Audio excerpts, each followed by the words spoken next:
ඉතින් අද දවසේදී මගේ මේ වීඩියෝ එක වැදගත් වේවි නර්සින් වලට එන්න හිතාගෙන ඉන්න කෙනෙක් හෝ එහෙම නැත්නම් නර්ස් කෙනෙක්ව තමන්ගේ ජීවිතයට තෝරගන්නවා කියලා හිතාගෙන ඉන්න කෙනෙකුට මට හිතුණා මේ කාරණා ටික වැදගත් වේවි කියලා.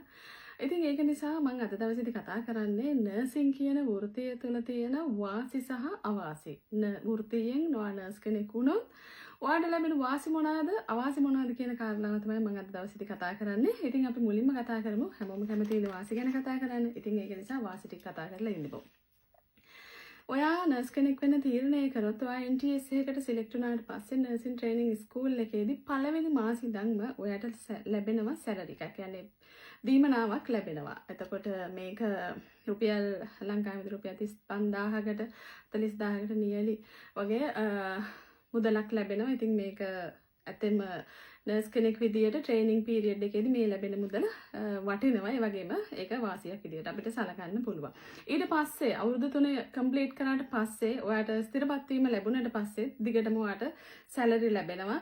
ඊට පස්සේ ඔයාගේ එක්ස්පීරියන්ස් එක අනුව ඔයා වැඩ කරපු කාලය අනුව ඔයාගේ ග්‍රේඩ් එක අනුව ඔයාට සැලරි ලැබෙන විදිය වෙනස් වෙනවා. නමුත් ඒත් ආසන්න වශයෙන් මාසෙකට ලක්ෂයකට හොයි ඉතින් ගියපුම ගමන් බෑ මම කියන්නේ එක්ස්පීරියන්ස් එකත් එක්ක ඉතින් සාමාන්‍යයෙන් ධන වශයෙන් නර්ස් කෙනෙකුට රුපියල් 75000 ලක්ෂය අතර මාසික වැටුපක් ගන්න පුළුවන්. ඉතින් ඒකත් සාමාන්‍යයෙන් හොඳ වැටුපක්. ඉතින් ඒකත් අපිට වාසියක් විදියට ගන්න පුළුවන්. අනිත් කාරණාව තමයි ගවර්න්මන්ට් නර්ස් කෙනෙක් වුණොත් ඔයාට පුළුවන් ගවර්න්මන්ට් සෙක්ටර් එකේ වගේම ඔයාලට පුළුවන් කැමති නම් ප්‍රයිවට් සෙක්ටර් එකත් එක්කත් වැඩ කරන්න. ගොඩක් වෙලාවට ICU වල, තියටර්ස් වල, ET වල වගේ දැනටත් අදටත් ලංකාවේ ගොඩක් ලොකු ප්‍රසිද්ධ හොස්පිටල් වල, තියටර්ස් වල, ඒ වගේම ICU වල, ඒ වගේ ET වල දැනටත් වැඩ කරන්නේ ගවර්න්මන්ට් නර්සස්ලා තමයි. මොකද යාලට තියෙන ට්‍රේනින් එක, ඒ නොලෙජ් එක ඉතින් ප්‍රයිවට් සෙක්ටර් එකේදී ලොකු වැලියු එකක් තියෙනවා. මේ දෙකේම වැඩ කරන්න පුළුවන් හැකියාවක් තියෙනවා. මේ දෙකේම ඉඳගෙන ඉතින් එක්ස්ට්‍රා අර්නින් කරන්න පුළුවන් හැකියාව නර්ස් කෙනෙකුට ලැබෙනවා.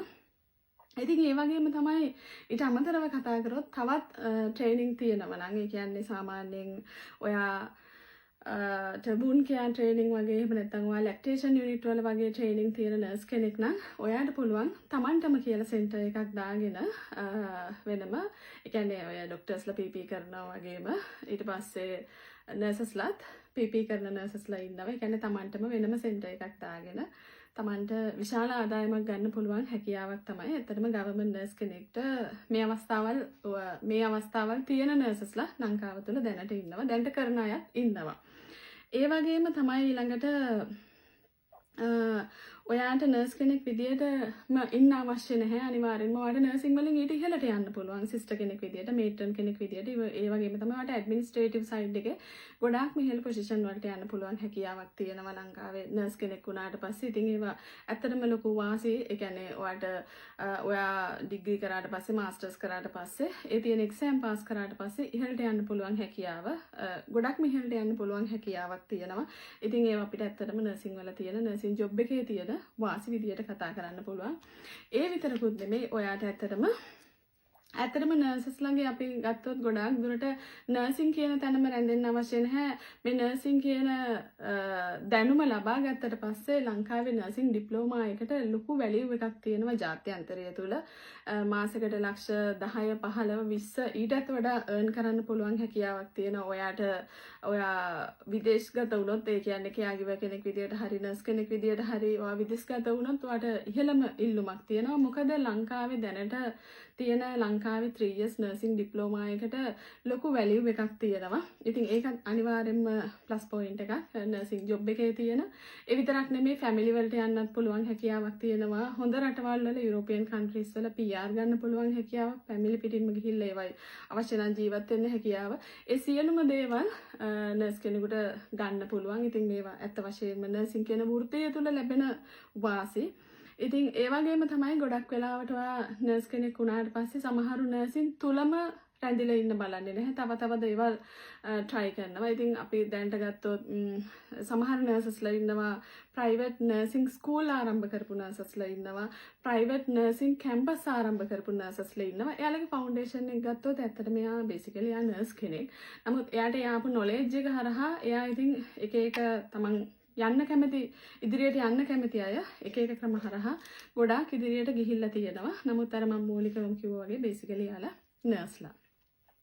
ඉතින් ඒ විතරක්ම නෙමේ තවත් අපි දැන් ආර්ථික පැත්ත එහෙම කතා කරා වගේම ඊළඟට පවුලට ලැබෙන වාසි ගැන කතා කරොත් නර්ස් කෙනෙක් පවුල තුල ඉන්නවා නම් අපි හිතමු තමන්ගේ කෙනෙක් තමන්ගේ ඥාතියෙක් සහෝදරයෙක් දෙමව්පියෝ හරි කවුරු හරි ලෙඩ වුණාම ඉක්මනින්ම මෙයාට මෙන්න මේ වගේ රෝග තත්ත්වයක් තමයි තියෙන්නේ මෙන්න මේ වගේ ડોක්ටර් කෙනෙකුට තමයි මෙයා යොමු කළ යුත්තේ කියලා පහසුවෙන් රෝග හඳුනා ගන්න රෝග වලට අවශ්‍ය ප්‍රතිකාර ලබා දෙන්නේ රිෆර් කරන්න ඒ වගේ තත්ත්ව පවුලේ අයට ලැබෙන වරප්‍රසාද වාසි ඒ වගේම තමයි ඉතින් තමන්ගේ නර්ස් කෙනෙක් පවුල තුල ඉන්නව නම් ඉතින් නර්ස් කෙනෙක් හරහා තවත් ඉතින් රෝහලෙන් ඉක්මනින් දේවල් කරගැනීමේ පහසුකම් තියෙනවා නර්ස් කෙනෙක් පවුල තුල ඉන්නව නම් ඉතින් ඒ වගේම තමයි ගමේ අයට නෑදෑයන්ට යාළුවන්ටත් නර්ස් කෙනෙක් ඉන්නවයි කියන්නේ ගොඩක් තැන්වල උදව් උපකාර ගන්න පුළුවන් හැකියාවක් තියෙනවා. ඒ වගේම තමයි ඉතින් නර්ස් කෙනෙක් කියන්නේ දැන් මගේ උනක් ගත්තොත් ලංකාවේ ඉතින් හැම හොස්පිටල් එකක වගේම අපේ ස්ටාෆ් එකේ මෙම්බර් කෙනෙක් කියන්නේ යාළුවෙක් ඉන්නවා. ඒ කියන්නේ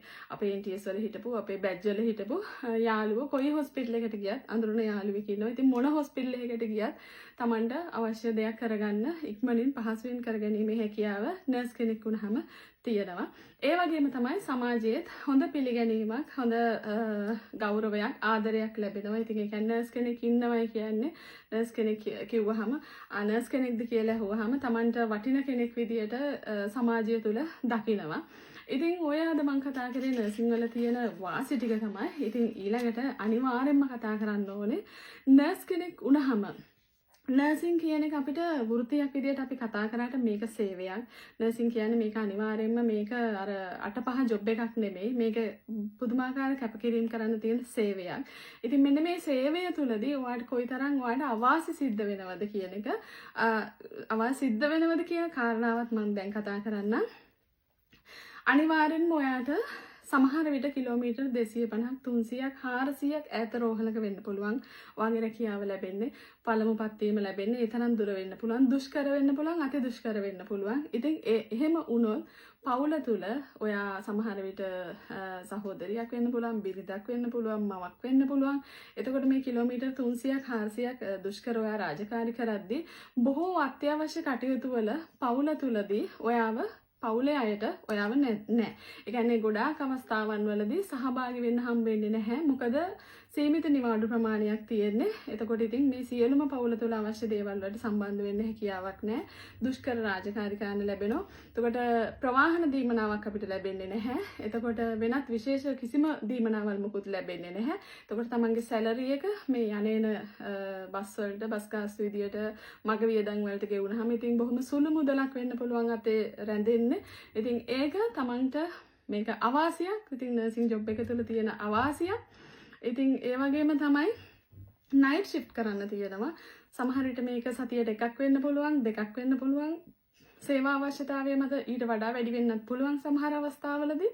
එතකොට ගෙදරක මවක් බිරිඳක් රාත්‍රී කාලයේ ගෙදර නැහැ කියන්නේ දරුවෙක් අසනීප වුණත් පවුල තුළ වෙන විශේෂ හෝ වැදගත් හෝ කරදරයක් සිද්ධ වුණත් මවක් හෝ බිරිඳක් විදියට රාත්‍රියේදී ගෙදර නැහැ කියන්නේ ඒක ඇත්තටම පවුලේ අයට දරුණු විදියට බලපාන දරුවන්ගේ මානසික තත්ත්වයට උනත් අධ්‍යාපන තත්ත්වයට උනත් ඔවුන් හිතන පදන විදිය උනත් වෙනස්කම් සිද්ධ වෙනවා මේ අම්මා ගෙදර නැහැ කියන කාරණාවත් එක්කම ඒ වගේම අම්මා බොහොම කාර්යබහුලයි කියන තත්ත්වයට එක්ක දරුවන් සමහර විට අම්මට වඩා අත්තම්මට 100ට එකතු වෙනවා අත්තම්මට 100ට ආදරය වෙනවා මොකද අම්මා නිතරම නැහැ අම්මා බොහොම කාර්යබහුලයි ගෙදර ඉන්න වෙලාවෙත් එයාට තව ඉක්මනින් දේවල් කරලා ආයි රාජකාරියට යන්න තියෙනවා ඉතින් රාත්‍රී කාලයේදී මේ වගේ දේවල් එක ඉතින් මේ අවාසි සහගත පැත්තක් තියෙනවා අනිවාර්යයෙන්ම ඊළඟ එක තමයි රෝහල් පරිසරය තුළදී ඔබ වැඩ කරන්නේ ICU එකක තියටර් එක වගේ තැනකනම් කොහොමුණත් මොන රෝහලේ මොන යුනිට් එකේ වැඩ කරත් අනිවාර්යෙන්ම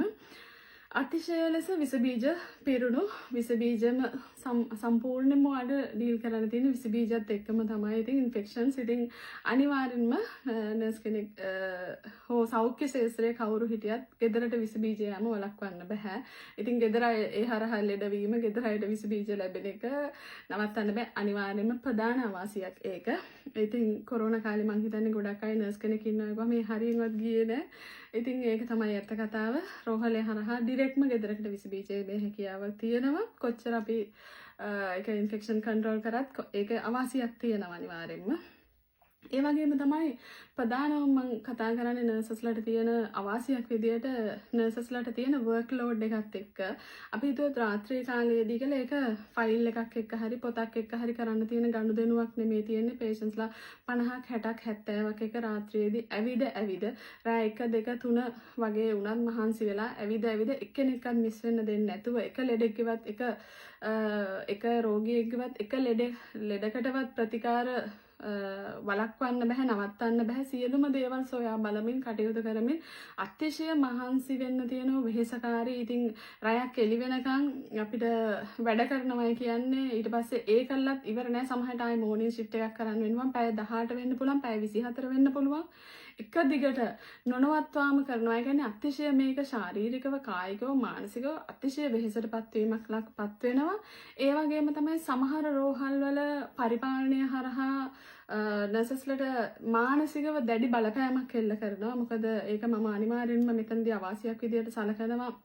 සමහර අය බොහොම සමහරට පෞද්ගලික හේතුන් මත වෙන්න පුළුවන් නිකන් මොනවාම් හේතු නිසා හෝ නර්සස්ලට සිද්ධ වෙන මානසික කායික බලපෑම ගොඩාක් දුරට රෝහල් පරිසරය තුළ අනිවාර්යෙන්ම තියෙනවා වර්ක් ලෝඩ් එක නිසා මේක සහ මේ තියෙන ස්ට්‍රෙස් එක නිසා ඉතින් මෙයාලා මානසිකව ගොඩාක්ම ඉන්න ගොඩ ලොකු පීඩනයක. එතකොට ඕෆ් වෙලා ගෙදර ආවත් මෙතන මෙයා මානසික පීඩාවට ලක් වෙච්ච එක අනිවාර්යෙන්ම ගෙදර අයට බලපෑමක් තියෙනවා.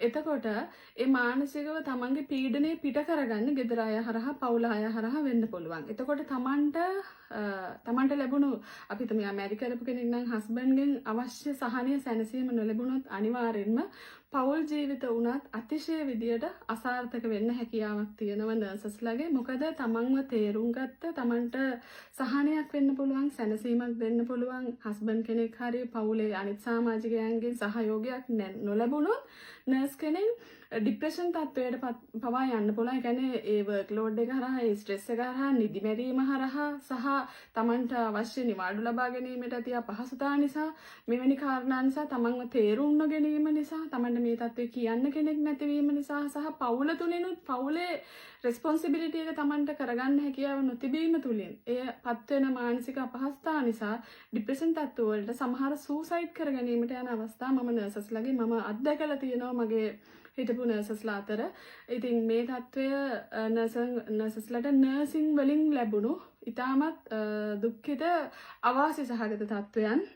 ඒ වගේම තමයි අනිත් එක දැන් මම මුලින්ම කිව්වා වගේ දරුවන්ට මව නිතරම ගෙදර නැහැ කියන එක සියලුම දේවල් වලට මූලිකත්වය ගන්න අම්මා නිතරම ගෙදර නැහැ කියන එක තුළ දරුවන් අහිමි වීම, දරුවන් ඈත් වීම සහ දරුවන්ගේ අධ්‍යාපන කටයුතු වල යම් ගැටලු ඇතිවීම, පාසල් වලට පේරන්ට්ස් මීටින් වලට නොයෑම වගේ දේවල් තුළ ඉතින් නර්සස්ලා තවදුරටත් මානසිකව ඒගොල්ලෝ මානසික ලොකු පීඩනයකට ලක් වෙනවා. ඉතින් ඒ වගේම තමයි මගුල් ගෙදරකට, මල ගෙදරකට, දානි ගෙදරකට යන්න නිවාඩුවක් නැතිවීම තුළ සමාජයෙන් බැනුම් අහනවා. මේගොල්ලෝ නම් ඉතින් එන්නේ මොනවටද කියලා. ඉතින් මේ තත්ත්ව නර්සින් ජොබ් එක නිසා ලැබුණු අවාසි තත්ත්ව. ඒ වගේම තමයි තමන්ට අනිවාර්යෙන්ම පැහැදිලිවම මම කියන ප්‍රධානම සාධකය තමයි තමන්ට පවුල තුළ ශක්තිමත් තමන්ව දරා ගන්න හැකියාවක් තියෙන තමන්ව තේරුම් ගත්ත හොඳ ශක්තිමත් හස්බන්ඩ් කෙනෙක් තමන්ට නොලැබුණොත් අනිවාර්යෙන්ම 100%ක්ම හැකියාවක් තියෙන නර්සස්ලාගේ පවුල් ජීවිත අසාර්ථක වෙන්න. මොකද හේතුව දැන් අපි හිතමු හස්බන්ඩ් ගෙදර නැත්තම් එයා පිටරට ඉන්න කෙනෙක් නම් එයා මුදාය වගේ එයත් එන්නේ ගොඩක් කාලයකට පස්සේ නම් ගෙදර තියෙන වටපිටාව ගෙදර තියෙන වර්ක් ලෝඩ් එක ගොඩාක් වැඩි. එතකොට මේක තනියෙන් කරගන්න බැරි වීම තුළ මේ නර්ස්ලා ඉතාමත් මානසික පීඩනයකට ලක් වෙනවා. ඉතින් මේවා Tamanට රැකියාව නිසා ලැබුණු දේවල්. ඉතින් නර්සින් ජොබ් එක නිසා ලැබෙන අවාසි සහගත තත්ත්ව තමයි මම මේ පැහැදිලි කිරීම කරේ. ඉතින් මම කැමතියි ඔයාලගෙන් අහන්න දැන් මම මේ පැහැදිලි කරපු කාරණාත් එක්ක ඔයාලට වැඩිපුර හිතෙන්නේ නර්සින් කියන මේ දේ තුල ලැබෙන්නේ අපිට වාසි පැත්තද වැඩියෙන් තියෙන්නේ අවාසි පැත්තද අපිට වැඩි කියන කාරණාව ඕගොල්ලන්ට තියෙන එක්ස්පීරියන්ස් එකත් කමෙන්ට් එකක් දාගෙන යන්න. ඒ වගේම තමයි මොකක්ද ඔයාලා මේක ගැන හිතෙන්නේ කියන එකත් නර්සින් වෘත්තිය තෝරා ගැනීම තුල ඔබ දකින්නේ ඔබ ජීවිතේ ලැබූ ඒක වරප්‍රසාදයක් භාග්‍යයක් විදිහට දකින්නවද? එහෙම නැත්නම් ඔබ ගත්ත තීරණය ගැන මොකද හිතෙන්නේ කියන කාරණාවත් චුට්ටක් කමෙන්ට් එකක් දාගෙන යන්න කියලා මම ඉල්ලනවා. ඉතින් thank you හැමෝටම වීඩියෝ එක බලුවට. bye bye.